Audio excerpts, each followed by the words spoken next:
श्रावणातला तिसरा शनिवार होता, त्याच्यामुळे टोळी रात्री गेलती भाद्रा मारुतीला ना. आता तिथे ही पुरी चांगलीच फेमस आहे, लोक ही पुरी खातात. पण आमच्या टोळीतल्या कार्यकर्त्यांनी पुरीचा डायरेक्ट केक बनवून टाकला होता, कारण की तुम्हाला माहिती टोळी आली म्हणजे विषय पंपात येणारच. कार्यकर्त्यांनी पुरी अशी तोंडाला चुळी द्या का कार्यकर्त्याचा जसा केक चुळी देत.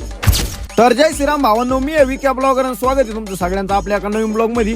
संध्याकाळी पिपळगावचे जोडीदार भेटले ते, कावडीवरून आले ते, मस्तपैकी त्यांच्या संग बसलो, घडीभर चहा ब्या पेलो. आता पिपळगावातले पोरं मला चांगले ओळखायला लागले, मला काल कळालं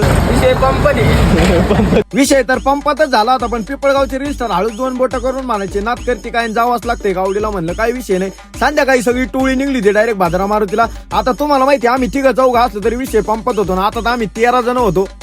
2 बोटे कर. हे 2 पोरं लय लागत ते बरं का आमचे, पण काय करणार यार त्यांना पडले पदरात सांभाळायला लागत. जाता जाता दीपक मामा असे भयान हरिपाठाचे वाक्य सांगत होता. मला तरी नाही वाटत आता जेवढे संघ होते तेवढ्यांना पुढच्या 7 जन्मात तरी अटक येईन. तेवढ्या दीपक मामाने मागून आलेली कार्यकर्त्यांची बल्यनो पाहिली ना. आता त्यांना हरिपाठ सांगत होता काच उघडून मोठ्या मोठ्यानी.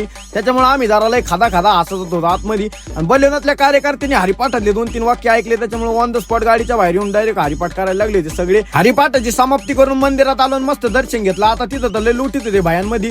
बाहेर आलो ना आमची टोळी बघत होतो. म्हणलं पहिल्या टोळीतले काही झापे आहेत, या टोळीला सवय लावायची काही. त्याच्यामुळे बाहेर येऊन त्यांना पहिल्यांदा पाहिलं. म्हणलं टोळीने परसाद बिरसाद उचलीला काय बघावा. त्याच्यामुळे मग आम्हाला म्हणलं तो परसाद यांच्या नाद लावून आतून तर नाही आणला ना. तेवढ्यात तो काय म्हणतोय ते ऐक घेतलं 40 रुपयाचे लाडू.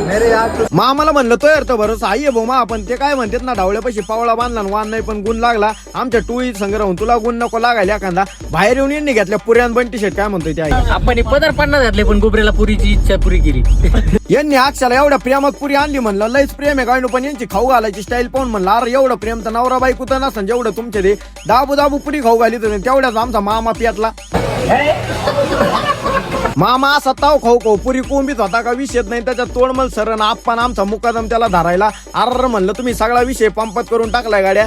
आमच्या टोळीला राहिलेलं म्हणलं तुम्ही जेवायला बोला लवकर. सचिन शेटला म्हणलं लवकर भाकरी बिकरी बोला आपण जेऊ. सुमेला म्हणलं जेवून घ्या ना आपलं इथून पांगा लवकर. येईन सारा पंपात विषय गेलाय.